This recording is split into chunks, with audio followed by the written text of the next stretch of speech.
Alrighty, our next lesson is lesson 2-3, solving multiple or multi-step equations. So when an equation requires more than one step to solve, it is called a multi-step equation. To solve these equations, we must undo each operation by working backwards. Okay, so we're going to go ahead and practice solving some of these problems first. So remember that thinking about your orders of operations, we want to work ourselves backwards. So in this case, if we're looking at A, our equation that we have is u divided by 5 plus 6 equals 2. So the first thing that you're going to do is, usually adding and subtracting is the last thing we do with orders of operations. So since we're working backwards, we're going to eliminate those operations first. So I'm going to subtract 6 from both sides. Then I have u over 5 equals negative 4. I want to get 5 by itself. When I have u divided by 5, that is showing division. So to get rid of it, we're going to multiply it by 5. And we need to do that to both sides. So we end up getting that u equals negative 20. A great thing to do on your own is to check your solutions just to make sure is your math right. So what I mean by that is you would take the negative 20 and plug it back into the equation. So in this case, I would be taking negative 20 divided by 5, which is negative 4. And then I would add 6 to it. And if I add 6 to that, I'm going to get that positive 2. So knowing that it was correct, I know my solution is correct. All right, for this next problem, we have 15 minus a over 3 equals negative 9. So first thing I'm going to do is I'm not going to try to get rid of the a first or get rid of the 15 because it's not by itself yet. So I'm going to multiply both sides by 3 to get rid of that denominator. So now I have 15 minus a equals negative 27. I'm going to go ahead and subtract 15 from both sides. And when I do that, I have negative a equals negative 42. I'm going to divide both sides by negative 1 because that a is not by itself. And then I get that a equals a positive 42. Once again, I can go in and double check my answers. If I plug 42 into here, 15 minus 42 would be negative 27. Negative 27 divided by a positive 3 would be negative 9. This would be correct. All right, once again, you have those U-try problems that you can try on your own. The next part that we're going to do is given word problems. So, write an equation and solve. We did a little bit of this in the first lesson, but this is a lot of what you'll see in problem solving. So it says, while Michelle sat observing birds at a bird feeder, 1/4 of the birds flew away when they were startled by a noise. 2 birds left the feeder to go to another station a few feet away. 3 more birds flew into the branches of a nearby tree. 4 birds remained at the feeder. How many birds were at the feeder initially?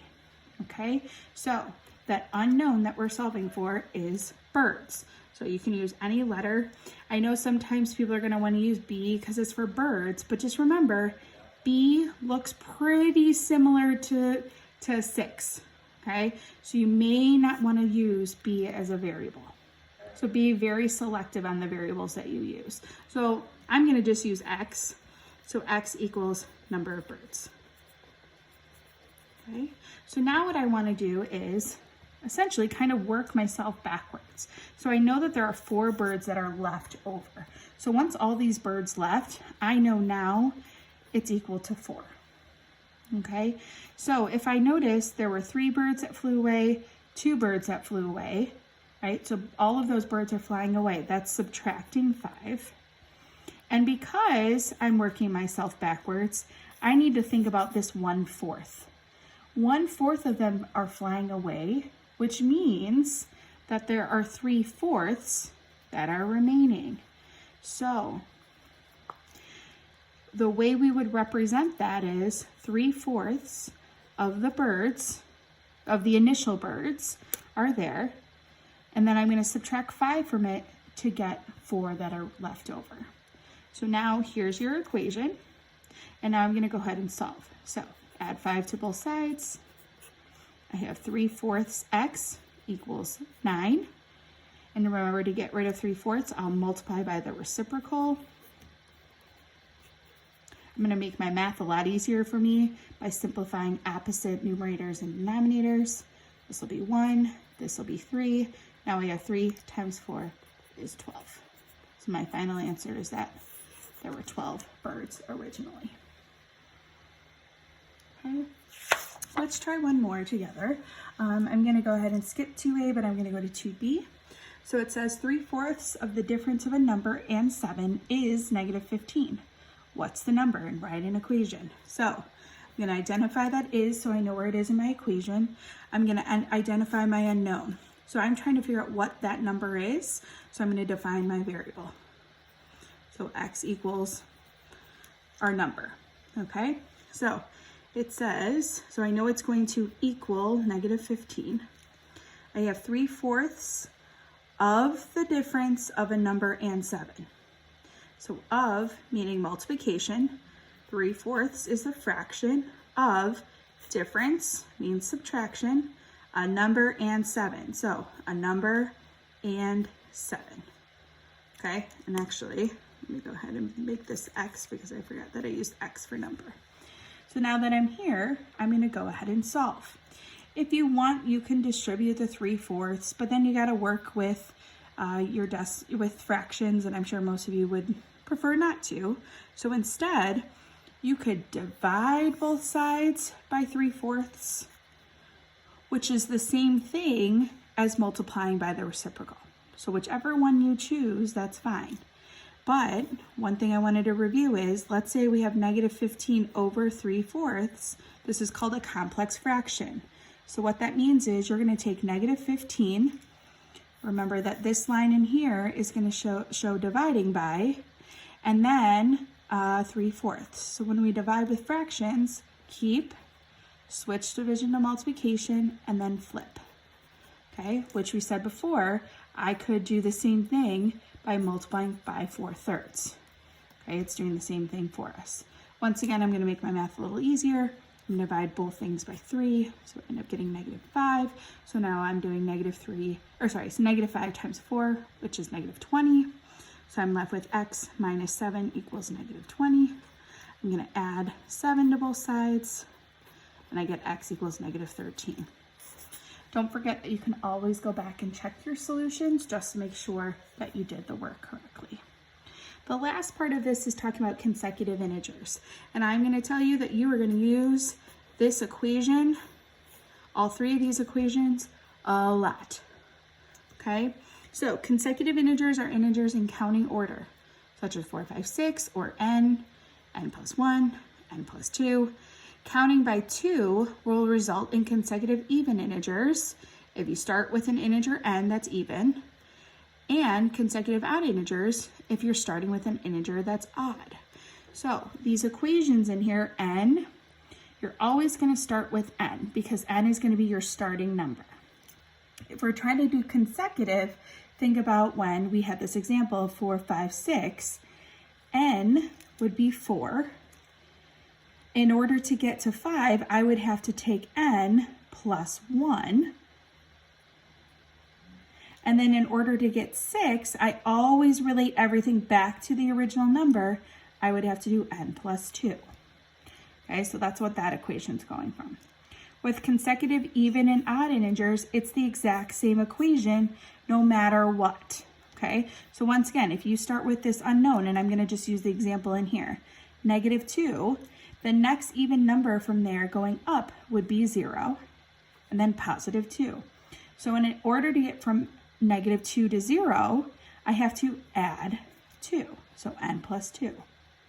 And then in order to get to my next even number, I'm once again starting at my original, but notice from here I would go up by 2, I would go up by 4 to get to 2.